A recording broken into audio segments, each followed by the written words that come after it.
एक बार की बात है, किसी जंगल में एक चूहा रहता था।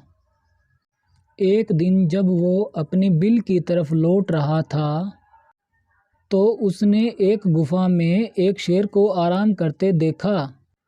शेर को मजे में सोते हुए देख चूहे के मन में शरारत सूझी।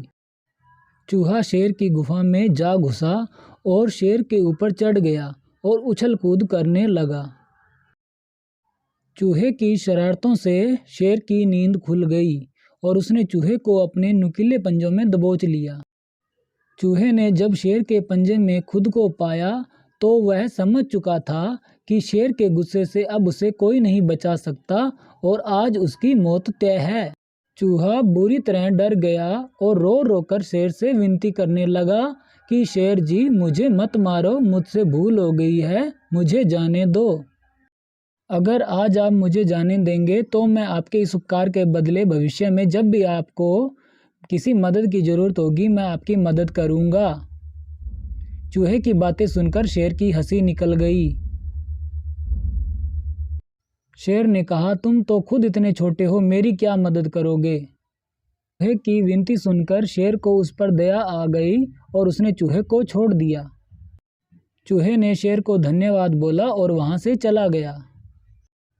कुछ दिनों बाद जब शेर खाने की तलाश में इधर उधर घूम रहा था, तभी अचानक किसी शिकारी के फैलाए जाल में फंस गया। शेर ने खुद को जाल से निकालने की भरपूर कोशिश की लेकिन निकाल नहीं पाया।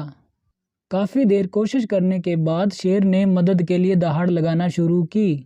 उसी वक्त वो चूहा उधर से गुजर रहा था कि उसने शेर की दहाड़ने की आवाज़ सुनी। वो भागकर शेर के पास आया और शेर को जाल में फंसा देख चौंक गया।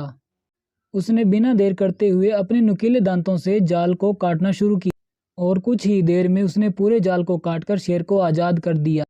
फिर शेर और चूहा अच्छे दोस्त बन गए और दोनों वहाँ से चले गए। कहानी से सीख। इस कहानी से हमें यह सीख मिलती है कि हमें सिर्फ शरीर के आधार पर किसी इंसान को छोटा या बड़ा नहीं समझना चाहिए। साथ ही हमें दूसरों की मदद करनी चाहिए, क्योंकि जब हम दूसरों की मदद करेंगे तभी कोई हमारी मदद के लिए आगे आएगा। धन्यवाद। जय हिंद, जय भारत।